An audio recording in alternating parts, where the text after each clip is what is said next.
So, folks, if you own a Catalina sailboat or you're thinking about buying one, you probably heard the news by now. Catalina Yachts has stopped production. Naturally, the first reaction for many owners is concern. What does that mean for my boat? Is it going to lose value? Should I sell it now? Uh, will I still be able to get parts?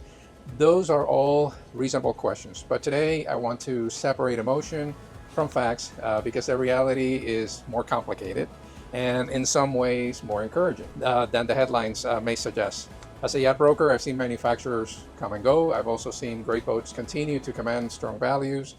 And just as importantly, what it does not mean. If this is your first time visiting the channel, welcome. My name is Jose Torres. I'm a broker with Massey Yacht Sales, and with me is Ed Massey. Yes, my name is Ed Massey with Massey Yacht Sales. I'm a broker at Massey Yacht Sales and the owner of Massey Yacht Sales. And I've been in the yacht sales and outfitting business for over 48 years and been a Catalina dealer for 47 years. One of the things I enjoy most during my career is helping owners and future buyers make informed decisions instead of emotional ones. This video is not about creating panic or trying to predict the market with certainty. It's about giving Catalina owners and buyers a practical framework for evaluating what comes next. So, what actually happened? We've seen the news and the headlines. What is going on? What actually happened with Catalina? Excellent question. And the short version is Catalina was founded by Frank Butler about 50 years ago. Frank Butler worked at the plant in California until he was about 90 years old, and he passed away about 2 years ago. And Frank had a deep love and enthusiasm for building Catalina yachts and did a great job. The Butler family, not so much. So they decided to sell the company, and they did sell it to a fellow named Michael Reardon. Michael Reardon knows the boat business pretty well, but didn't really have enough financial backing to sustain the company. He owed money to the Butler family and others, and as a result, the Butler family foreclosed on him, and recently the company went to an absolute auction, and here's where the story has a little, maybe a brighter future. A company called C&T Composites LLC purchased the molds, the Catalina molds. They created a lease with the Butler family to have access to the factory, and they bought all of the intellectual properties. So they also have 6 boats that were work in progress that dealers bought, and they're going to finish building those boats. So they have some production in the pipeline and a couple of orders. So C&T Composites give us hope that Catalina will sustain itself going into the future under their ownership. So with that, Catalina Yachts built some of the most recognizable and iconic cruising yachts in North America. Over several decades, the company developed a reputation for practical boats, strong owner loyalty, and models that happen to appeal both to first-time buyers and experienced cruisers. Catalina sailboats will be built under a former operation, but there is an important distinction here. The company stopped producing new boats. The existing boats did not disappear. Thousands of Catalinas are still sailing. Owners are still cruising them. Buyers are still shopping for them. Sellers are still bringing them to market. That distinction is the starting point for an honest discussion about value. So, does disclosure automatically destroy value? One of the biggest misconceptions I hear is this: if a manufacturer closes, the boat automatically loses value. History does not support such a simple conclusion. There are respected sailboat builders that are no longer producing boats in their original form, yet quality examples continue changing hands every year. Pearson, C&C, Morgan, Irwin, Gulfstar, Endeavors, others still have active buyers and owners. That does not mean every discontinued brand performs the same way, and it does not mean that Catalina will increase in value. What it does mean is that buyers purchase the actual boat, not the factory building behind it.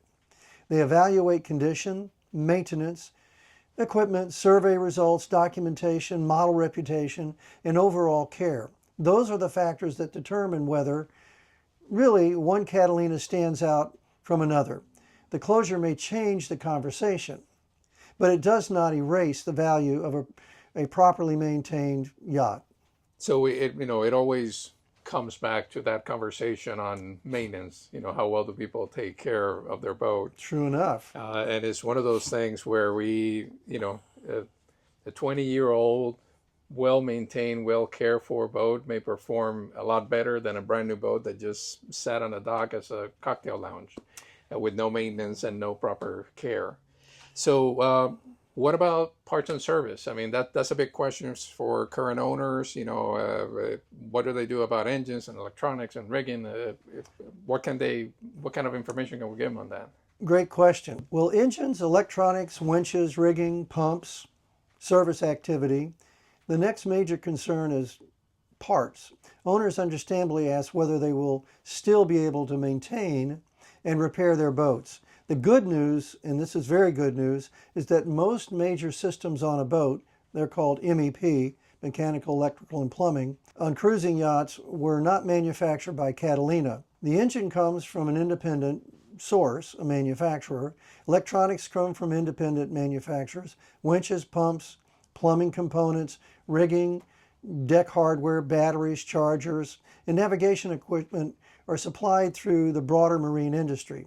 Those systems can usually be serviced or replaced through established suppliers. They're kind of off-the-shelf parts. The more difficult category is proprietary fiberglass pieces, custom trim, model-specific cabinetry, molded components, original drawings, and certain factory-specific hardware. Some of those items may become harder or more expensive to source. Owners may increasingly rely on used parts, specialty fabricators, owner associations, and custom repair work. So the honest answer is not that parts will never be a problem. The honest answer is that routine serviceability remains far stronger than many owners fear, while certain proprietary items deserve more planning. I know you share with me a list of component parts and manufacturers for Catalina. And for you folks out there, we're going to make that list available on the Massey website, masseyyacht.com. There's going to be a link in there where you can download the list of the component manufacturers and with contact information for those. Now, please note that Catalina has been in business for 50 years, so components change over the history and the life of Catalina. So it's not going to be 100%, but it's definitely a great place to get started and a good source to find parts. And as we continue on this journey, we'll go ahead and update that list so it will always be available to all of the Catalina owners. So let's talk a little bit more about what do you think will happen with the values on the Catalinas. So we have fixed supply, continuing demand, condition tiers. What do you think? Another great question. And as somebody that's been selling Catalinas for years and years, that's a real question mark, perhaps, but perhaps not. Personally, I do not believe Catalina owners should panic. Okay. In fact, well-maintained Catalinas may become more attractive to certain buyers because the supply is now fixed. And I can attest to that because in yacht sales, we're having a problem finding late model, well-maintained Catalinas. There will be no new Catalinas entering the market at least for 6 to 8 months under the ownership of C&T Composites. Buyers who want the brand, layout, construction philosophy, and owner community must purchase from the existing fleet. That can support good examples if demand remains healthy. But I want to be very clear, closure does not make every Catalina more valuable. Condition will matter more than ever. A boat with strong maintenance records, recent system upgrades, clean cosmetics, sensible upgrades, and a favorable survey is likely to separate itself from the average or neglected example. Deferred maintenance is never a good idea on a yacht. The market may become more selective, not less active. Owners should expect buyers to ask more questions about parts, documentation, upgrades, long-term serviceability, and service records. Sellers who prepare for those questions will be in a strong position. So let's break this up into the kind of the Yeah. two parts of the transaction. So Okay. what guidance can we give the buyers that are looking now in the market for a brokerage Catalina? That's, I get these questions on the telephone routinely. Folks will call me, maybe not looking to buy from Massey, but other places around America, and they do ask that question. So if you're considering buying a Catalina, do not let the headline make the decision for you. Use the closure as motivation to become a better informed buyer. Start with the model itself. Is it a widely supported model with a strong owner base? Are common repairs and upgrades well documented? Are model-specific parts available, used, or reproducible by a competent yard? Then evaluate the individual boat. Look closely at the maintenance history, standing rigging, sales, engine records, electronics, moisture issues, keel and rudder condition, and any deferred work. Ask the surveyor to identify proprietary items that could be difficult to replace. There may be opportunities if uncertainty causes some owners to sell prematurely. But the opportunity comes from buying the right boat at the right price, not from assuming every Catalina is automatically a bargain. Now, this is, that's great guidance for buyers. And something I try to guide my clients on is buy the boat for the 95% of the lifestyle you're actually going to live, not for that 5% dream of, I want to go cruising the world. Some of you may actually make that happen, but the grand majority of you are more on the coastal cruising, the weekend cruising side of the house. So when you're purchasing your yacht, look for something that's going to fit what you're going to use the yacht for the most, but yet has some capability to go further. And Catalina is a great brand for that. The yachts are robustly built. They can take the high seas if that's what you choose doing. But for the average customer that really wants a nice cruiser to spend weekends or a couple of weeks out of the Bahamas, or even a couple of months out of the Bahamas or around the coast of the U.S., Catalina makes for a great choice. So let's talk about the other side of the equation, the guidance for the sellers. What can we advise the sellers now that the scrutiny is going to kind of become more elevated as we go? And it will. When we list a boat, and this is now we're talking to the sellers, because when we list your boat, we insist that the boat be detailed. The sellers can do it themselves, or they can have us do it. But the boats need to be detailed. Think of it as selling a home.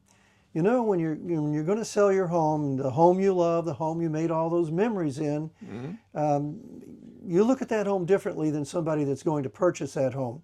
So when you sell a home, you want to empty all the closets, get rid of the clutter, clean everything, deep clean everything, get rid of any odors that might be around, and that home will sell better and more quickly and probably for more money. The same equation applies to yachts. If you're a current Catalina owner, my advice is simple. Do not rush. Do not assume your boat has suddenly lost value, because it probably hasn't. And do not list it based on fear. Have the boat evaluated. Review recent comparable sales. Do a comps report. Gather maintenance records, manuals, receipts. Upgrade documentation and service history. Address obvious deferred maintenance before buyers and surveyors discover it. And they will. And that's key. Be ready to explain how major systems can be serviced and where model-specific information is available. A well-prepared seller can turn the closure conversation into evidence that the boat has been properly cared for and remains supportable. The worst decision usually happens when owners react emotionally instead of strategically. So, folks, from a seller standpoint, you can't take it for granted. You have to get the work done. If you want to get the most out of your boat, get the most value for your boat, you have to do the legwork to make your boat look its best when you're getting into a sales situation. So Ed, what's one of the biggest lessons we've learned from all of this? Well, one of the things I've learned over the years is this: production ends, great boats don't. A well-built boat with excellent maintenance records, thoughtful upgrades, and proper care can remain desirable regardless of whether a new version is being produced. Brand reputation matters, but ownership quality matters more. The closer changes the question buyers will ask, it does not automatically change the answers a good boat can provide. So Ed, I mean, this is great information for our Catalina owners and prospective buyers. So if you own a Catalina and you're wondering what today's market means for your particular boat, or if you're thinking about buying one, we'd be happy to have that conversation with you. Every boat is different. Every owner's goals are different. An objective review of the boat, the model, the condition, and the local market is far more useful than reacting to a headline. You can contact the team at Massey Yacht Sales and Service using the information in the description.